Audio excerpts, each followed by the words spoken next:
తప్పు చెయ్యాలా చేయకూడదా అనేది నీ శరీరాన్ని నువ్వు అదుపులో పెట్టుకునే శక్తి నీకుందా? చాలా మంది ఒక తప్పుడు మాట మాట్లాడతారండి. ఏంటో తెలుసది, ఏమంటే ఒక బలహీనమైన క్షణంలో కాలు జారిందంటాడు. ఇది నిజమట్టదా? మరి బలహీనమైన క్షణంలో ఎప్పుడైనా పొయ్యిలో బొర్రెట్టకూడదు? బలహీనమైన క్షణంలో రైలు బండి మీద దూకేయకూడదు? అక్కడ నీకు బలహీన క్షణాలు ఉండవు. నీ మనస్సును నువ్వు కంట్రోల్ చేయలేవా?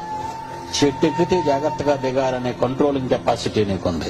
బస్సు ఎక్కితే పద్ధతి ప్రకారంగా ఎక్కాలనే కంట్రోలింగ్ కెపాసిటీ ఉంది. ప్రస్తుతం చూడగానే తినకూడదనే కంట్రోలింగ్ కెపాసిటీ నీకుంది. అన్నం చూడగానే ఇది తినాలనే కంట్రోలింగ్ కెపాసిటీ నీకున్నప్పుడు చావటానికి, తప్పు చేయటానికి నీ కంట్రోలింగ్ కెపాసిటీ లేదా? అదుపు తప్పావు.